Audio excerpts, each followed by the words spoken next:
கொஞ்சம் கோல்டாக இருக்குது, வாய்ஸ் அப்படி தான் இருக்கும்.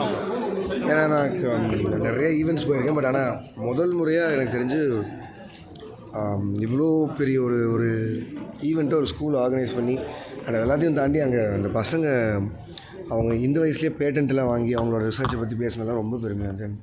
அண்ட் என்னை இங்கே கூப்பிட்டதுக்கு நான் தான் ஆக்சுவலி பெருமையாக ஃபீல் பண்ணுறேன். Thank you. AI technology in cinema எந்த அளவுக்கு தாக்கத்தை ஏற்படுத்தும் அப்படிங்கிற பேசப்பட்டிருக்கு. மியூசிக் டைரக்டர்ஸ்லாம் சிலர் என்ன சொல்கிறாங்கன்னா, ஏஐ வந்து டாமினேட் பண்ணுறது தாண்டி ஏஐ தெரிஞ்சவங்களுக்கு தான் ஃபியூச்சர் இருக்கும் அப்படிங்கிற மாதிரி போயிட்டு இருக்குன்னு சொல்கிறாங்க. ஈவன் இப்போ சமீபத்தில் ரொம்ப பேசப்பட்ட ஒரு படம், ஹிந்தி படம் ஒன்று பேர் சொல்லுங்க, அதோட கிளைமேக்ஸ் எழுதுறதுக்கு நிறையா சினாரியோஸ் வந்து ChatGPT கிட்டலாம் கேட்டோங்கிற மாதிரி சொல்லியிருந்தாங்க. So in future direction screen play இந்த மாதிரி விஷயங்களுக்கும் ஏஐ டாமினன்ஸ் இருக்குமா? டாமினன்ஸ் இருக்காது, ஹெல்ப் இருக்கும். ஏஐயோட ஹெல்ப் இருக்கும், ஏஐயோட சப்போர்ட் இருக்கும்.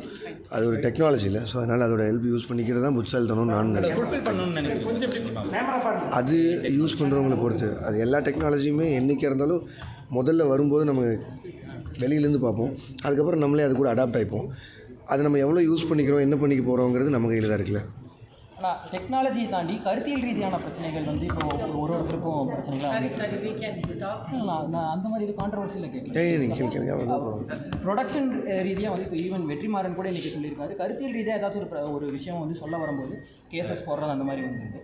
அந்த மாதிரி இருக்கும்போது ஒரு ப்ரொடக்ஷன் கம்பெனி நீங்களும் ஸ்டார்ட் பண்ணி போயிட்டுருக்கீங்க. இது எந்த அளவுக்கு ஒரு பிரச்சனை மாதிரி வரும்னு நினைக்கிறீங்க ஃபியூச்சர்? டெக்னாலஜி ஏன்னு நம்ம போயிட்டுருக்கிற இல்லை, அது எல்லாமே நம்ம வெயிட் பண்ணி தான் பார்க்கணும்னு நினைக்கிறேன். இது ரொம்ப அதை ஒரு இனிஷியல் ஸ்டேஜில் இருக்கும்னு நினைக்கிறேன். ஸோ நம்ம கொஞ்சம் வெயிட் பண்ணால் இது அத்தனையும் நடக்கும்னு நினைக்கிறேன். வெற்றிமாறன் சார் சொன்னது அவரோட கருத்து.